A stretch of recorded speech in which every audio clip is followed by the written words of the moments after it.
Налага се да ме мумифицират жив. Омар се събуди от отчаяните молби на Саджид, идващи от входа на пещерата. Той въздъхна и се измъкна от тъмния уют на дупката си, току-що посрещнат от обезкуражаващата светлина на зората. Океанът, продължи Саджид, не усеща миризмата на океана. Откраднаха ми обонянието. Никой не ви е откраднал обонянието, каза Омар. Саджид се завръча, за да се изправи пред източника на този извънземен глас. Стои където и да си, предупреди той, или ще бъда принуден да... Сепна се той, докато доближаваше ногата до главата си. Защо ме боли толкова много главата? Защото изпихте цялото уиски. Омар посочи празната бутилка до входа на пещерата. Аз не помня нищо от това, отговори Саджид. Защото изпихте цялото уиски, отвърна Омар. Имате махнолух. И откъде точно знаеш толкова много за моите главоболия? Все пак нямам за първи път да взима давни с уиски, отвърна Омар, събувайки импровизираните си обувки. Освен това, в интерес на истината, трябваше да ви нокаутирам, за да ви затворя устата. Аха! Възкликна Саджид и изхвърли струя урина върху Омар от собственото си лице. Какво правите? Възкликна Омар. Так му призна, че си ме нокаутирал и по този начин изясни намерените си. Време е да влезем в смъртна битка. Ако се интересувах от смъртна битка, не мислите ли, че щях направя нещо повече от това просто да ви нокаутирам, докато сте пиян и безполезен? Да елиминираш беззащитен враг ли? Нямаше да има никаква част в подобна постъпка. Това казва Омарът, който тъкмо си спика в лицето ми, измърмори Омар под носа си. Какво каза? Попита Саджид. От кога мъжките омари се грижим за честта? Отвърна Омар. Тук става въпрос за оцеляването на най-силните. Уби или бъди убит. Така че фактът, че все още сте жив, трябва да говори достатъчно за моята чест. При нормални обстоятелства бих казал, че имаш право. Но как си обясняваш това? Саджид вдигна двата си предни крака, за да разкрие убитите си пред крака. Пак не се опитах да ви мумифицирам. Увих краката ви, за да притъпя обонянието ви към миризмата на монарха. Каза Саджид. Значи, ти ми спасил живота. Това всъщност беше вашата собствена пиянска идея, ако искате да знаете. Мога да ви помогна да развиете пластовете плат, ако ви е трудно. Увереността, с която предлагаш това, е доста подозрителна, каза Саджид колебливо. Още даже не знаеш името ми.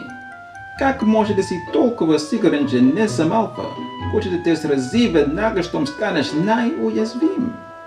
Защото знам също, че алкохолът разкрива истинската същност на употребяващия го, каза Омар, докато развиваше обувките на Саджид. А вашата същност явно е същност на идиот. Но ти каза, че ми е хрумнала идеята за обувките, когато съм бил пиян, отговори Саджид. Точно така, потвърди Омар. Така че, ако аз съм идиот, какво говори това за теб? Попита Саджид. Означава, започна Омар, видимо спънат от неочакваната логика на Саджид. Саджид се усмихна самодоволно. Означава, че ми свършиха миговето, в който ще се довредя на късмета на глупак. Омар приключи с развиването на Саджид. Струва ми се, че двамата, по невнимание, сме си спасили живота с нощи, каза Саджид.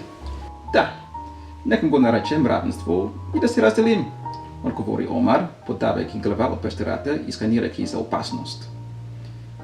Саджид съм, между другото, каза Саджид, припвайки към Омар. Престани да стоиш толкова близо, изсъска Омар. Защо не? Вече сме установили, че не желаем да се нараняваме. Тъй като единствените омари, които работят в екип, са онези омари, които прекарват по-голямата част от времето си под водата, поробени от магиосничеството на кралицата. Ако сме сами на плажа, ние сме просто предсказуеми, несигурни мъжки индивиди. Ако сме заедно на плажа, будим подозрение. Искаш да кажеш, че смяташ да останеш тук през деня? Как намираш храна? Как оставаш мокър? Попита Саджид. Приливът създава много скални басейни. А тук има и много остатъци от храна, ако нямаш нищо против да търсиш. И ако трябва да се спуснеш до дълбините на океана, за да поддържаш властността, много по-лесно е да избереш моментите си от тук и да избегнеш несигурни самотници, алфа-патрули и съблазнителни тирани. Ти караш монархията да звучи толкова ужасяващо, Въполя Саджид. Щом толкова много искаш да се присъединиш към нея, следващия път ще ти оставя краката оголени, отвърна Омар. Значи ще има следващ път. Омар измутя и припияно избяга от пещерата. Чакай, извика Саджид, втурвайки се след него. Не ми каза името си. Омар, доволен ли си? Може ли да спрещаме следващ сега? Ами, ако остана зад теб, просто изглежда, че ще преследвам, докато сме във вечния спортна битка. Това е все едно да се крием на показ. Имаш отговор за всичко, нали? Не изобщо, отговори Саджид, докато продължаваха да тичат през скалите, бидейки на штрек. Например, със сигурност има и други бунтовници като теб, които са против монархията, нали? Омар се потопи за момент в един скален басейн. Надникна над повърхността, за да огледа за обикалящата го среда. След това той потопи главата си под водата, за да потърси останки от миди, черви или морските ралежи. Нищо. Изплува пак и отново вдигна антените си, за да сканира за обикалящата го среда. Прав си, Омар отговори на Саджид. Той излезе от скалният басейн и начерта следващия си курс на действие от скалния си клон. Това означава тогава, че други омари трябва да знаят за това кътче на плажа, продължи Саджид. Ти не ли си от тук? Попита Омар. Да използвам твоите думи, просто съм несигурен самотник, отговори Саджид, докато миеше подмишниците си. Честно казано, съм от нищото. Когато вдигна поглед от кричата за подмишниците си, Омар вече беше избягал отново. Саджид скочи от басейна и хукна още веднъж след Омар, който отново беше на пясъка и надничаше за една скална сграда. Но не, никога не съм бил на това място преди снощи, продължи Саджид. Каза Омар, спазвай дистанция или ще развалиш прикритието ни. О, да, съжалявам. Саджид отстъпи назад и се престори, че замахва агресивно с ногтите си във въздуха към Омар, пускайки две струи урина в неговата посока. Омар погледна с отвращение двете петна от урина в пясъка до себе си. Толкова неприлично, промърмори той, като поклати глава. Последното нещо, което си спомням, беше, че следвам някакъв опитаняващ аромат, сякаш бях в транс, продължи Саджид. Сякаш океанът ме привличаше към себе си за обещанието за най-сладкия нектар, скрит в дълбините му. И тогава, внезапно, ветровете на прилива отклониха аромата някъде надалеч по брега, а вниманието ми беше привлечено от нов любопитен аромат, който беше едновременно колкото сладък и нежен, толкова топъл и опасен. Омар пак беше движение. Саджид последва примера. И да, може да съм несигурен, но си представи, че самият вятър си предлага най-доброто от двата свята. Изостави кръснето на сладкия нектар на океана и последвах полъха на тази гладка и плавна изкусителка, докато не попаднах на кибитната кутия пред пещерата, където ти ме намери. И Боже, какво нежно, парещо усещане беше. Момента, в който удари устните ми, беше като морските ралеж, извика Омар. Всъщност ще кажа, като отрова, на която не може да устоя, отговори Саджид. Изгори ми гърлото толкова, колкото и успокои проблемите ми. Не, пияница, искам да кажа, има морските ралеж право напред, посочи Омар. Какъв късмет, възкликна Саджид. Айде бе, явно имаш много в резервара си след снощи за пояс уиски, каза Омар. Изстреля малко урина в неговата посока, за да видим дали имаме конкуренция, за която да се тревожим. Саджид направи каквото му беше казано.